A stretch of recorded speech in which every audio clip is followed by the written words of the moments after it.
Sports are a huge part of our society today. There are few greater feelings in life than the euphoria of hoisting up a championship trophy or the thrill of celebrating the victory of the team that you so diligently followed all year long. Sports are fun to play and entertaining to watch, but there's always a winner and there's always a loser. This sense of competition that sports bring us is what makes it fun, but it isn't so fun when you're part of the losing team. We have all seen our fair share of horrible performances in sports, but there are certainly some teams that are in their own league of terribleness. Take, for instance, the 2003 Detroit Tigers, who posted an embarrassing 43-118 record.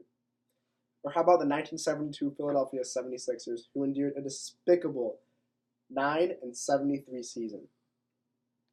None, however, can even approach the awful Prairie View A&M University football team, who posted a disastrous 80 straight game losing streak from 1989 to 1998. What leads to these kinds of disastrous stretches for sports teams?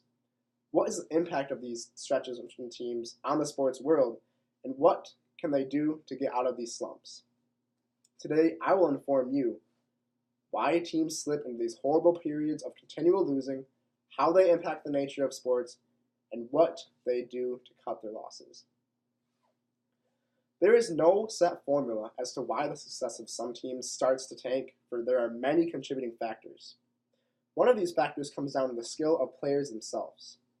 If players on a team are consistently inferior to their opponents, then they are obviously bound to lose, plain and simple. But oftentimes, there is more to the equation than the players and their skill or lack thereof. Take, for example, the Milwaukee Brewers of Major League Baseball. Chris Gain of Complex.com describes the Milwaukee Brewers as being in baseball purgatory because they never seem to be able to break the winning threshold. However, it isn't because of the lack of player talent. They have spent the last half-century perfecting competitive mediocrity, not because of a lack of skill, but perhaps the lack of management. The inability to have major success, and despite having decent talent, should point to management because the leadership obviously has not been cutting it. In general, poor management is certainly a major factor in the lack of success with teams. This issue is so apparent to those who follow sports, especially because it seems like head coaches are getting fired left and right every other day. Coaches obviously get fired for a reason, it usually being that their teams are underperforming. But what leads to this underperformance? As it pertains to collegiate athletics specifically, it can typically be tracked down to poor recruitment on behalf of coaches, but also to lack of understanding of nuances of the game, as well as the inability to emotionally connect with players and fans and create a winning environment. In essence, all of these factors are possible antagonizers that can create a jumbled mess that results in the compoundable losing of games. But perhaps the most intriguing theory behind teams who cannot seem to find winning ways is the power of emotion and superstition. Perhaps you are familiar with the term self-fulfilling prophecy, which is basically the concept that a belief becomes true because one is acting as if it's already true. As it pertains to sports, players, coaches, and organizations alike often dwell on their image of losing and continue to believe that they are losers. This in turn creates a situation in which they are playing not only their opponents, but they're also playing themselves. Perhaps this is the case for the aforementioned Milwaukee Brewers, who just haven't been able to find success over the last half-century. Maybe this is also so for the NFL's Cleveland Browns, who suffered 31 losses in 32 games by the end of the 2017 season, and who were thrown in an ironic anti-celebration parade by fans for going 0-16. This kind of discriminatory belittlement among many players in society can very easily create an overpowering force of negativity that can haunt teams for years, decades, or even centuries. Perhaps the most infamous example of societal taunting and superstition belongs to the Chicago Cubs of Major League Baseball.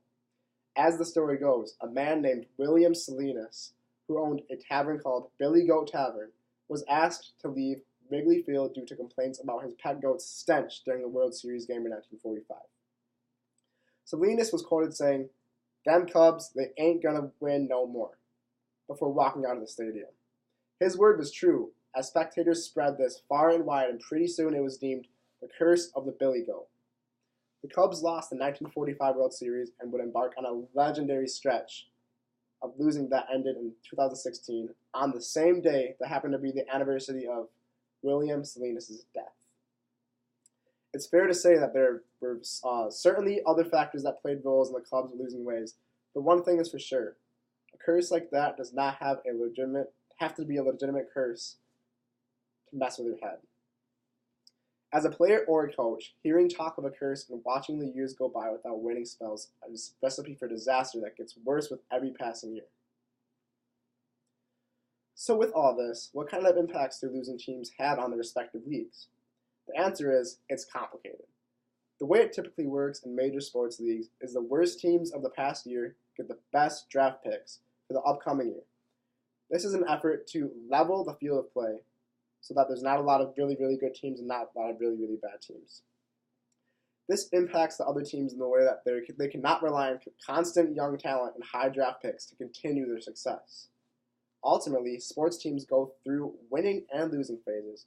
This is normal and a recognized idea in sports that can bring about phases such as rebuilding year. However, it's the teams that never break out of their losing phase that really stick out like a sore thumb in the sports world. In the NFL, it is teams such as the Detroit Lions or the Cleveland Browns, who are the laughingstocks of the league and are always facing scrutiny. For this reason, it is incredibly surprising when teams like this embark on mini stretches of greatness, and usually garners national attention. Teams branded with traditions of losing impact sports in the way that they are expected to lose. So, what can these losing teams do to cut their losses? As I've already discussed, management is of the essence. Ultimately, players are puppets in the greater scheme of sports organizations and cannot be blamed for years and years worth of losing and misery. It may be in the best interest of losing organizations to gut out some of these existing management and bring a change of pace. They can alter the atmosphere of the team and bring about a fresh start to the program, a new age, if you will. People must realize the downfall of sports organizations can turn into a snowball when the negative energy and stigmas never die down. A team starts losing, fans stop attending games, the organization loses money, and with that money loses position, power, and options. It's a snowball. The organization is branded as a losing organization, and the wounds of the losses are hard to heal. But for a losing sports team to become relevant, to turn their losing ways around, they must bring about change in some sort, whether that change be coaches, players, overall attitude, or even superficial things like mascots or jerseys. As a rule of thumb, players, coaches, and organizations alike must keep in mind that winning is habit, and unfortunately, so is losing. Today, I informed you about why sports teams fall victim to prolonged slumps. I discussed the significance of these pitfalls, and I also elaborated on just what teams can do to rid themselves of their losing ways. I hope that you learned something about the nature of losing in competitive sports, and that you can keep these things in mind next time you engage in the world of sports.